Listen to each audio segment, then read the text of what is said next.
आणि म्हणून दुर्योधनाने खडग उपसलं. भगवान गोपाल कृष्णांनी बोट वर केलं आणि सांगितलं, दुर्योधना खडग उपसण्याची चूक करू नकोस, कारण मी जर खडग उपसलं तर तू भूतलावरती शिल्लक राहणार नाही. आणि म्हटलं जरा डोळे उघडून बघ, मी तुझ्या अटकेत नाहीये, तू माझ्या अटकेत आहेस. आणि ज्या क्षणाला दुर्योधनाने त्या दरबारामध्ये बघितलं तर दुर्योधनाच्या प्रत्येक कमांडोच्या मागे नारायणी सेनेतला एक एक कमांडो उभा होता आणि ते एका क्षणात त्यांचा मुर्दा पाडायला तयार होता. त्या दरबारातनं हसत हसत आणि चेतावणी देत परमात्मा गोपाल कृष्ण बाहेर पडले आणि जाताना दुर्योधनाला म्हणले, मूर्खा, मी कधीही माझ्या शक्तीशिवाय कुठेही जात नसतो. मी नेहमी, मी सतत, मी अव्याहत शक्ती संपन्नच असतो. शक्ती संपन्नता हा भगवान गोपाल कृष्णांच्या जीवनामधला समर्थवाद आहे. पण दुर्दैव काय आहे, आम्हाला फक्त माखन चोरी करणारा कृष्ण माहिती आहे, आम्हाला गोपिकांची वस्त्र फेडणारा कृष्ण माहिती आहे, आम्हाला रणांगणातनं पळून जाणारा कृष्ण माहितीये, संदीपनीच्या आश्रमामध्ये सेवा करणारा कृष्ण आम्ही विसरूनच गेलो आहोत. चिंतनिका त्याच्यासाठी आहे, तद्विते प्रणिपातेन परिप्रश्नेन सेवया, की कुठेतरी मनामध्ये सेवाभाव जागृत झाला पाहिजे. मी आणि पूजनीय सुरेश राजजी आलो ना तर सगळे साधक समोर येऊन पटकन दंडवत बाबा, दंडवत बाबा. मला खरोखरी आश्चर्य वाटलं, काही माणसं तर वयानं यांच्यापेक्षा वडील होती. मला असं सांगा, हे कोणामुळे, ही नम्रता कोणामुळे येते हो? तुकोबाराय म्हणले, महापुरे झाडे जाती तेथे लव्हाळी वाचिती. जो अहंकारानं ग्रस्त होतो तो पाण्याच्या लोंढ्यामध्ये उन्मळून पडलेल्या वृक्षासारखा संपून जातो. आणि ज्याला कुठेही सहज झोपण्याची कला जमते तो महानुभाव म्हणून जन्माला येतो आणि महाअनुभव घेऊन भगवंताच्या चरणी येतो. तो महाअनुभव प्राप्त व्हावा म्हणून हे चिंतनिकेचं सुंदर असा सत्र आपण आयोजित केलेले. भगवंत शक्ती संपन्न आहे. अनेक ठिकाणी त्याचा उल्लेख, परमात्मा श्री रामचंद्रांचा वर्णन करताना सीता शक्ती असा उल्लेख केलेला आहे. म्हणून निदान भारतीय अध्यात्मशास्त्रातला भगवंत हा शक्तीविहीन नाहीये.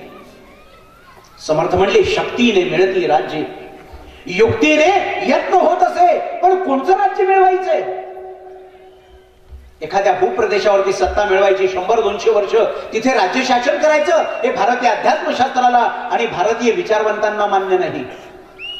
म्हणून एक विचारवंत म्हणला, तुम्हाला वर्षभराची व्यवस्था करायची असेल तर धान्य पेरा, तुम्हाला 100 वर्षाची व्यवस्था करायची असेल तर कार्यकर्ते पेरा, आणि तुम्हाला 1000 वर्षाची व्यवस्था करायची असेल तर विचार पेरा.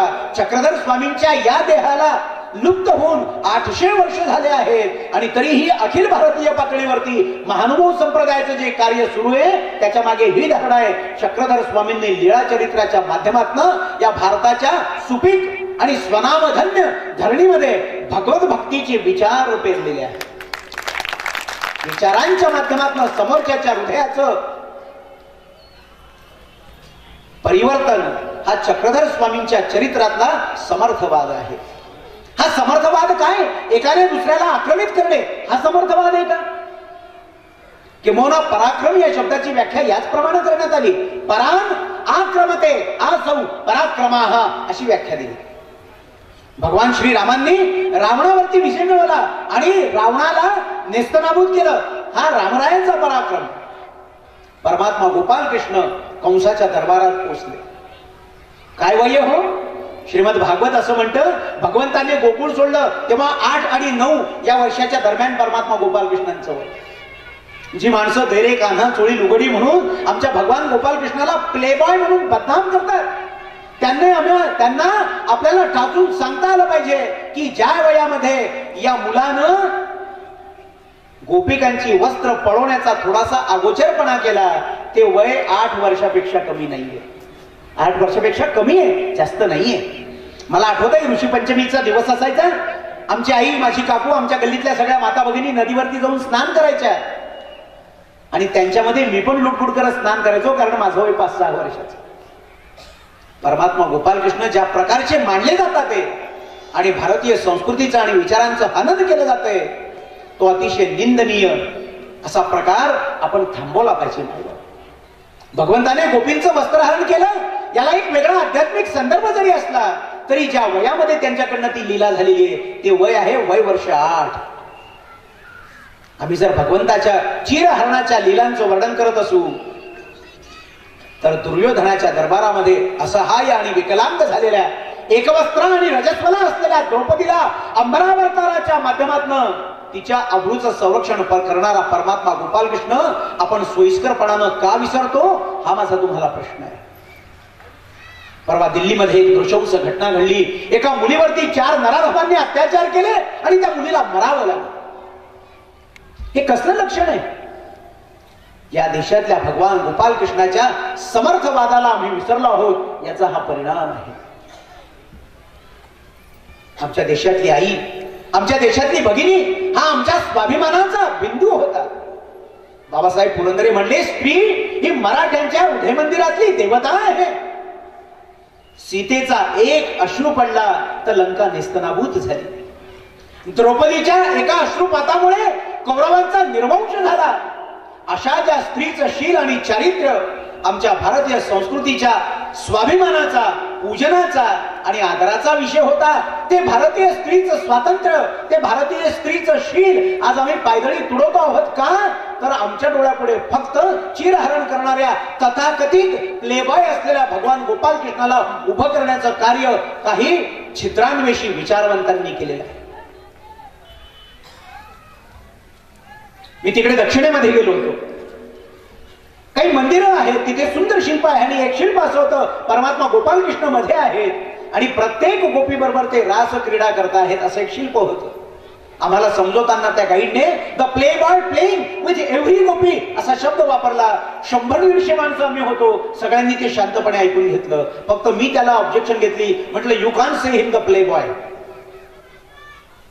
परमात्मा गोपाल कृष्णांचा सामर्थ्यवाद जोपर्यंत आपल्या लक्षात येणार नाही तोपर्यंत आपण भगवान गोपाल कृष्णांच्या चरित्राला आणि पर्यायाने चक्रधर स्वामींच्या हे चरित्राला न्याय देऊ शकणार. कारण आमची धारणा काय आहे? चक्रधर स्वामीच परमात्मा गोपाल कृष्ण आहेत आणि परमात्मा गोपाल कृष्ण हेच चक्रधर स्वामी आहेत. असं जर असेल तर कुणीतरी आमच्या भगवान गोपाल कृष्णांचा अपमान केला तर तो पर्यायाने चक्रधर स्वामी महाराजांचा अपमान आहे. तो त्यांच्या विचारांचा अपमान आहे. आमच्या आराध्याचा अपमान आहे. आमच्या श्रद्धा केंद्राचा तो अपमान आहे. आमच्या देवदेवता आणि मूर्तींचं भंजन केलं जातं. आमच्या माता भगिनींची आबरू लुटली जाते. हजारो वर्षापासून या देशाचा इतिहास हा पराभवाचा इतिहास आहे. अलाउद्दीन खिलजी येतो आणि आमचा देश लुटतो. गजनीचा मोहम्मद 13 वेळा भारत लुटतो. का? आम्ही भगवंताचा सामर्थ्यवाद विसरलो आणि म्हणून तुमच्या आमच्या जीवनामध्ये हे क्लेब्य आणि नैराश्य, तो सामर्थ्यवाद तुमच्या आमच्या जीवनामध्ये येणं ही आज काळाची गरज आहे. नुसता दहशतवादाच्या माध्यमातून, शारीरिक आक्रमणाच्या माध्यमातून तो सामर्थ्यवाद आम्ही व्यक्त करण्याचा प्रयत्न करू अशी मात्र अपेक्षा नाहीये. तो बौद्धिक सामर्थ्यवाद असला पाहिजे. तो आध्यात्मिक सामर्थ्यवाद असला पाहिजे. स्वामींच्या चरित्रामध्ये असा प्रसंग आहे की त्यांच्यासमोर येणारी विद्वानातली विद्वान व्यक्ती, एक सुंदर लीळा मला आदरणीय सुरेशराजजी सांगत होते की मम्मट उर्फ माहिम भट, आपण तर सगळे ज्ञाते आहात, त्या काळची पद्धत अशी होती की एखादा विद्वान मनुष्य बाहेर पडायचा आणि त्या त्या प्रांतामध्ये असलेल्या विद्वानाशी वाद घालायचा आणि वाद घातल्यानंतर जो जिंकेल त्याचा विचार दुसऱ्याने स्वीकारायचा आणि जयपत्र घेत घेत त्याने पुढे जायचे. माहिम भट्टांच्या चरित्रामध्ये असा उल्लेख आहे की त्यांच्या पायामध्ये गवताची एक विशिष्ट अशी दोरी होती आणि ज्याला गाठा मारल्या होत्या आणि ज्या ज्या विद्वानांना ते जिंकत जात होते ते एक एक गवताची काडी त्याच्यामध्ये अडकवली जात होती. जणू की सांगत होते की इतक्या विद्वानांना मी माझ्या पायदळी तुडवलंय, मी त्यांना जिंकलेलं आहे, ते माझ्या पायाची धूळ सुद्धा नाहीये. हा माहिम भटांचा बौद्धिक सामर्थ्यवाद होता. आणि एक लक्षात ठेवा मायबापू, उद्याचं जग शस्त्रानं जिंकता येणार नाहीये. उद्याचं जग संख्येने जिंकता येणार नाहीये. उद्याची दुनिया सरकारकडनं सवलती घेऊन जिंकता येणार नाहीये. उद्याची दुनिया जिंकायची असेल तर तुमचा विचार हा प्रबळ असला पाहिजे आणि तो विज्ञानाधिष्ठित असला पाहिजे. विचारांच्या माध्यमातून, बुद्धीच्या माध्यमातूनच उद्याच्या जगावरती वर्चस्व गाजवता येणार आहे. आणि म्हणून knowledge is the foundation of the universe हा येणाऱ्या युगाचा मूल मंत्र असणार.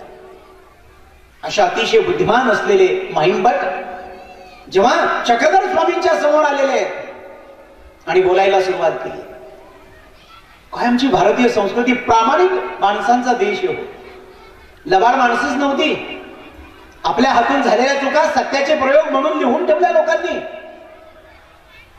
फार प्रामाणिक माणसे. पूजनीय शंकराचार्यांच्या चरित्रामध्ये असा सुंदर एक वाद प्रसंग येतो. सुंदर वाद सुरू आहे. इकडे जो वाद घालायला माणूस बसलाय, अट अशी ठरली की शंकराचार्य विजयी झाले तर त्या माणसांना संन्यास घ्यायचा, आणि शंकराचार्य जर हरले तर शंकराचार्यांनी त्याचा धर्म स्वीकारायचा, आणि निर्णय करायला त्याची पत्नी मध्ये बसलेली. आणि या देशाचा इतिहास असा आहे की त्या बाईनं आपल्या पतीच्या विरोधात निर्णय दिला आणि सांगितलं तुम्ही हरला आहात आणि शंकराचार्य जिंकले आहेत. केवढी प्रामाणिक माणसं आहे. चंदन है इस देश की माटी, तपोभूमि हर ग्राम है, हर बाला सीता की प्रतिमा और बच्चा बच्चा राम है. पण दुर्दैव असं आहे, आज बच्चा बच्चा हराम है असं म्हणण्याची वेळ आली. माहिमभट्ट समोर बसलेले. कल्पना करा, आपण ते मानसचित्र डोळ्यापुढे उभं करा. मी जे चक्रधर स्वामींचं चित्र माझ्या बालपणी बघितलं होतं, 4थीच्या पुस्तकामध्ये आम्हाला धडा होता. कवणे एके गावी हत्ती आला, तो जन्मांत हत्ती पाहोया गेले. आमच्या सरांनी त्यांना कळेल तसा शिकवला होता. 1.5 मिनिटात संपवला होता हा धडा. नंतर लक्षात आला आयुष्यभर पुरेल असा हा धडा आहे. या धड्यातनं एवढा जरी धडा आमच्या शाळेतल्या शिक्षकांनी घेतला तरी पुढच्या पिढ्या सुधरून जाते. आमच्या बुद्धीची मर्यादा काय हो? ज्याच्या हाती पुच्छ लागले तो म्हणला हत्ती दोरखंडा इसा, ज्याच्या हाती कान लागले तो म्हणला सुपा इसा, ज्याच्या हाती पाय लागले तो म्हणला खांबा इसा. आमच्या ज्ञानाला मर्यादा आहे.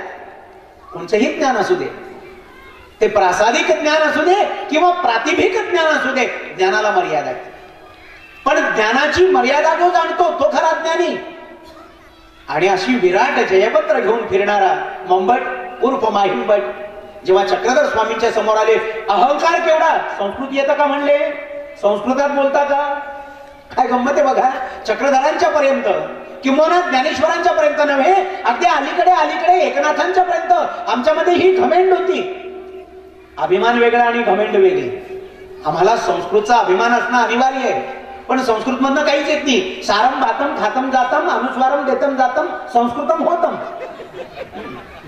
घरी संकल्प सांगायला जे गुरुजी येतात ना बामण, त्याला विभक्त्या माहित नाही, काहीच माहित नाही. गोत्रस्य केव्हा आणि गोत्रानाम केव्हा त्याला माहितीच नाही. केवढं दुर्दैव आमच्या देशाचं. मी रामरक्षा या विषयाचा अभ्यास करत होतो, त्या अनुषंगाने जेव्हा चिंतन केलं तर रामरक्षा या विषयावरती PhD करणारी पहिली व्यक्ती महाराज भारतीय नाहीये, शी इज आउट ऑफ इंडिया. आणि ती आहे जर्मन. तिचं नाव आहे गुत्रून बुनेमान नावाच्या त्या बाईनं भारतात येऊन अभ्यास केला आणि रामरक्षेवरती PhD केली. आम्ही फक्त रामरक्षा म्हणतो, रामाची रक्षा करतो बस. वारकऱ्यांचा हरिपाठ सुरू आहे, हरीकडे पाठ करणं सुरू आहे. काय आम्ही प्रतिमा लावतो, स्वामी समर्थांची प्रतिमा, स्वामी समर्थ करू दे अनर्थ बस. एकदा का उद्बत्ती वाढले की ते वेगळे की आम्ही वेगळे, दिवसभर लूटमार करायला आम्ही मोकळे. म्हणून एक विचारवंत म्हणले, हम संतों को मानते हैं. चक्रधरांना मानतो, भगवान गोपाळ कृष्णांना मानतो, गोविंद प्रभूंना मानतो, म्हणून त्यांच्या प्रतिमांना आम्ही उद्बत्त्या उभारतो, त्यांच्या प्रतिमांच्या पुढे आरती लावतो, त्यांचं गुणगान करतो, त्यांचा आदर्श डोळ्यासमोर ठेवतो. आम्ही त्यांना मानतो, त्यांनी सांगितलेल्या विचारांना नाही मानत. हम संतों को मानते हैं, संतों की नहीं मानते, और यही हमारी दुर्दशा है. सर्वज्ञांनी सांगितलेले विचार आपण जर आचरणात आणले तर आपण उपेक्षेची शिकार होणार नाही, हे नक्की लक्षात ठेवा. स्वामी विवेकानंद म्हणले, ज्याच्यावरती नियतीला सूड उगवायचा असतो त्याला अनेक मूर्ख शिष्य देऊन नियती सूड उगवत असते. लक्षात घ्या, आपण जर अपसिद्धांतांना कवटाळून काम करायला लागलो तर त्याचा दोष आपलं पूजस्थान असलेलं, आपलं श्रद्धास्थान असलेलं जे आराध्य आहे त्याच्यावरती. इथे बुद्धीचा अहंकार असलेले माहिमभट आणि उपजताच जे सिद्ध आहेत अशी चक्रधर स्वामी समोर बसले. अहंकार केवढा की संस्कृतात बोलता येतं का, आणि वादविवाद झाला. आणि ती लीळा आपल्याला माहित आहे. माहिमभट सर्वार्थाने हरले, नुसते हरले नाही, शरण आले. ज्या क्षणाला याची जाणीव झाली की अरे बुद्धीच्या पलीकडे जर काही सत्ता असेल तर ती सत्ता या देहामध्ये आज विराजित झालेली आहे, याची ज्या क्षणाला माईंभट्टांना जाणीव झाली त्या क्षणाला त्यांनी आपल्या पायातली ती गवताची विशिष्ट प्रकारची दोरी सोडली आणि ते स्वतः चक्रधर स्वामींच्या पायापाशी पडले. जर माईंभट्टांचं पूर्वचरित्र आपण बघितलं तर त्यांच्यासारखा काव्यशास्त्राचा अलौकिक विद्वान हा शोधून सापडेल की निशंक आहे. असं चरित्र कोणामुळे निर्माण झालं हो, तर पूजनीय सर्वज्ञ चक्रधर स्वामींच्या ठाई जो सामर्थ्यवाद विलसत होता. बरं त्याचं वेगळं दर्शन घडवावं लागतं का? आम्ही घरामध्ये म्हणतो, बायकोला आपण अनेकदा बोलत असतो, मला रागवायला लावू नकोस, मला रागवायला लावलो, मला जर चीड आली ना सगळ्या कपड्याच्या फोडील. दुसरं येतं काय तुला? किंवा घरामध्ये बाई म्हणते, हे बाळांनो जास्ती दंगा करू नका, तुमच्या वडिलांना राग आला तर प्रॉब्लेम येईल. म्हटलं काय होतं? नाही म्हणले राग आला ना की ते थरथर करतात, त्यांचं बीपी वाढतो, ते स्वतःच बेशुद्ध पडतात. कशाला राग होतो? तुला नाही बिहेर होत, तुला नाही सांभाळते का धडधड धडधड धडधड धडधड, कशाला राग होतो? आपली ताकद बघून राहावं ना, ताकद कम घुसा भारी. बघा परमात्मा गोपाल कृष्णांचं चरित्र आणि सर्वज्ञ चक्रधर स्वामींचं चरित्र जर आपण बघितलं, बघा आपण रागाच्या आहारी असतो. राग आला की आपल्याकडनं अनेक प्रकारचे अपराध घडतात. परमात्मा गोपाल कृष्ण म्हणतात, क्रोधात भवती सम्मोहा, सम्मोहात स्मृतिविभ्रमा, स्मृतिभ्रंशात बुद्धिनाशः, बुद्धिनाशात प्रणश्यती. आपलं काय होणार? नरकाचं तिकीट नक्की. आपण यात्रा कंपन्या निवडतो की नाही? यात्रेला निघालो, द्वारकेला जाऊ, इकडे जाऊ, तिकडे जाऊ, है ना, रिद्धिपूरला जाऊ. मग यात्रा कंपनी कोणची निवडायची? जी नाश्ता जास्ती देईल, जेवण गोड देईल, झोपायला गादी देईल आणि मधनं धर्मक्षेत्रांचं दर्शन करवेल, ती यात्रा कंपनी निवडायची. जाऊन आलो मी यात्रेला, फार मजा आला. रिद्धिपूरला किती? 1.5 तास होतो. 15 दिवसाची यात्रा केली. रिद्धिपूरला किती वेळ होते? 1.5 तास होते. मग काय केलं तिथे? काही नाही म्हटले, गाडी उतरली, आम्ही लागली संडास बाथरूमला जाऊन आलो, हातपाय तोंड धुतले, पुढे निघालो. मग गेला कशाला? ते तर कोणत्याही शेतात करता आलं असतं ना. भगवान गोपाल कृष्ण म्हणजेच ज्यांच्यावरती आपली श्रद्धा आहे ते आराध्य चक्रधर स्वामी हे परस्परांची पर्यायी नाव आहेत. दोघांचा सामर्थ्यवाद या प्रकारचा आहे. कोणचा? की त्यांचं सामर्थ्य हे त्यांचं अंकित आहे. मला राग आला तर मी अचाट कार्य करतो, मला चेव आला तर एखादी अनाकलनीय गोष्ट माझ्याकडून घेऊन होऊन जाते. पण भगवान गोपाल कृष्णांचा क्रोध, भगवान गोपाल कृष्णांचं सामर्थ्य, भगवान गोपाल कृष्णांचा विवेक हा त्यांच्या ताब्यात असलेला होता. आणि सेम थिंग तेच सगळं चक्रधर स्वामींच्या चरित्रामध्ये आपल्याला बघायला मिळतं. ती जी शक्ती आहे, ते जे सामर्थ्य आहे, ती जी विशिष्ट शक्ती आहे, तिच्या ताब्यात आपण जाणे किंवा आपल्या ताब्यात ती असणे, या दोघांमधला फरक ज्याला कळतो तो खऱ्या अर्थाने सामर्थ्य संपन्न सामर्थ्य योगी असतो. एकदा असं झालं, मी माझ्या लहान मुलाला घेऊन बाजारातून चाललो होतो आणि तेवढं हट जाऊ रस्ता क्लिअर करायला लागले. काय झालं? तो आम्ही थांबलो, कोणीतरी मंत्री तिकडनं येत होते. मग गाडी थांबवली. माझ्या छोट्याशा मुलाने विचारलं, बाबा हा कोण आहे? म्हटलं हा नाही म्हणू, हे म्हणावं यांना. म्हटलं हे मंत्री आहे. त्याच्या अवतीभोवती 4 पोलीस होते. तर आता 4थीतल्या मुलाला एक माहित होतं की पोलीस ज्याला पकडून नेतात, पोलिसांच्या मध्ये जो असतो तो चोर असतो. तर आमचा म्हणलं, बाबा हा तो चोर दिसतोय. म्हटलं असला तरी म्हणता येत नाही,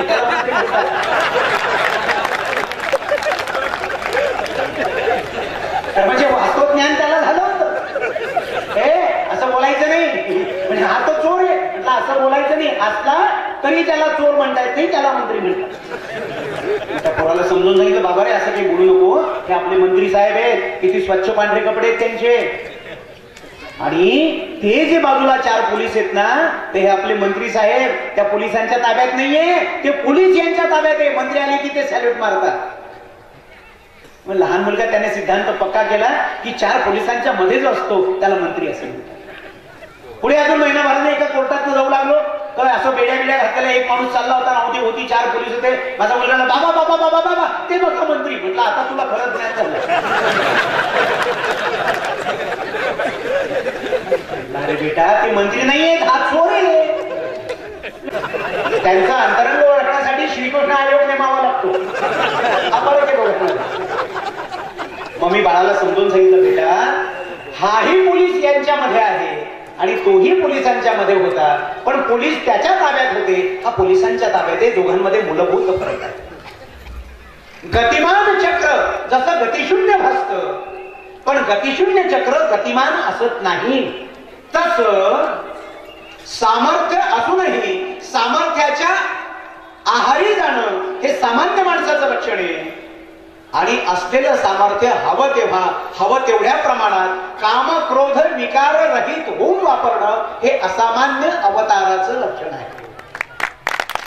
आणि परमात्मा गोपाल कृष्ण आणि सर्वज्ञ चक्रधर स्वामी महाराजांच्या चरित्रामध्ये आपल्याला हेच बघेल. त्यांना अगोदर निर्णय माहिती आहे, होणार काय हे त्यांना अगोदर माहिती आहे. महाभारतामध्ये एक सुंदर कथा आहे. कथा अशी आहे की युद्ध होणार हे नक्की होतं आणि असं शिबिर वगैरे लावलेलं होतं. हेच दिवस होते ना, मार्गशीर्ष महिन्यामध्ये युद्ध झाले ना. मार्गशीर्ष शुद्ध एकादशीला गीता जयंती आपण साजरी करतो आणि पुढे युद्धाला सुरुवात. त्याच्या अलीकडच्या दिवसामध्ये कुरुक्षेत्रावरती असं शिबिर बिबीर लावलेलं आणि हे इकडे ते तिकडे, हे इकडे घुसले ते तिकडे फुटले ते तिकडनं बाहेर पडले, असं सगळं सुरू होतं. एके दिवशी परमात्मा गोपाल कृष्णाशी उन्हामध्ये बसले होते आणि तेवढ्यात अश्वत्थामा नावाचा कर्णांच्याकडचा एक वीर गोपाल कृष्णाकडे आला. गोपाल कृष्णांना दंडवत महाराज, प्रणाम स्वामी महाराज, काय जे असेल ते केलं सगळं. नवीन लोक म्हणतात how do you do, how are you, म्हटलं बेटर दॅन यू, आहे की नाही. आणि मग कृष्ण म्हणले अश्वत्थामे आज इकडे कसं येणं केलं. म्हटलं अरे तुला नाही करायचं. अश्वत्थामा म्हणतो मी गुरुपुत्र म्हणून तुझ्याकडे आलोय, ब्राह्मण म्हणून तुझ्याकडे आलेलो आहे. तू क्षत्रिय आहे, मी ब्राह्मण आहे, क्षत्रियापेक्षा ब्राह्मण श्रेष्ठ आहे, अरे तुरे करायचं नाही. गोपाल कृष्ण पटकन उभे राहिले, असले म्हणले सांगितलं भूदेव चुकलं माझं, भटजी बुवा आपलं महाराज चुकलं माझं, आपण या खुर्चीवर बसा, मी इकडे बसतो, खुर्ची सहित तुम्हाला उचलतो. खुर्चीवर त्यानेच बसवावं की तो खुर्ची सहित उचलू शकतो है ना. म्हणून आमच्याकडे म्हण आहे, जेवणाचं ताट द्यावं पण बसायचा पाठ नाही देऊ. आणि भगवंत अलौकिक आहे. दोन्ही हात जोडून सांगितलं गुरुदेव गुरुपुत्र मी आपली काय सेवा करू. म्हटलं हे बघ कृष्णा मी आज तुझ्याकडे काही मागायला आलो, तू अरे तुरे करतोय कृष्णाला, मी आज तुझ्याकडे काही मागायला आलो. कृष्णाला हरकत नाही दिलं. म्हणले असं नाही, ऍफिडेव्हिट वरती लिहून दे. तुम्ही यादव लोक म्हणले केव्हा काय बदलाल याचा भरोसा नाही. भगवंत म्हणले हरकत नाही. भगवंतांनी हातामध्ये पाणी घेतलं, सगळ्या लोकांना एकत्र केलं आणि लागली डिक्लेअर केले हे आकाशस्थ देवतांनो, हे इंद्र वर्ण चंद्र वगैरे वगैरे वगैरे सगळ्या देवतांची नावं घेतली आणि मी वसुदेव पुत्र गोपाल कृष्ण या संकल्पाद्वारे जाहीर करतो की अश्वत्थामा माझ्याकडे मागेल ते विना अट मी त्याला देऊन टाकेन. आणि लागली पाणी सोडलं. आपण तर संकल्पावरच पाणी सोडतो. गुरुजी म्हणतात पाणी सोडा, अरे आता तर घेतलाय त्याने पाणी, काय सोडा. आणि म्हणले कन्फर्म आता मी मागेल ते देशील. गोपालकृष्ण म्हणले देशील म्हणजे काय, दिलं, संकल्पच केला. म्हणले पाणी सोडले, म्हणले मी माझ्या पूर्वजांचं स्मरण करून पाणी सोडलंय. आणि अश्वत्थामा आता उठून उभा राहिला. म्हणले मला तुझं सुदर्शन चक्र हवंय. बाजूला अर्जुनराव होते, अर्जुन सिंग, पलीकडे युधिष्ठिर होते. डिसेंबर महिन्यात घाम फुटला. म्हणले देवा सुदर्शन चक्र म्हणजे डायरेक्ट राष्ट्रपतीच तो होणार आहे, मग हवा तो पंतप्रधान नेमेल. म्हणले भगवंत म्हणले अर्जुना असं नाही, एकदा मी हो म्हणले ना दिलं पाहिजे. लागले एका प्रतिहरीला बोल. म्हणले अरे इकडे ये, त्या आपल्या शस्त्रागारामध्ये सुदर्शन चक्र ठेवलंय रॅक वरती आतमध्ये, या गुरुजींना तिकडे घेऊन जा भटजी बुवांना आणि यांना ते सुदर्शन देऊन टाक. मग ते गुरुजी जाऊ लागले अश्वत्थामा नावाचे. परत बोलवलं साधारण टाइम लिमिट काय आपली असं विचारलं अश्वत्थामा.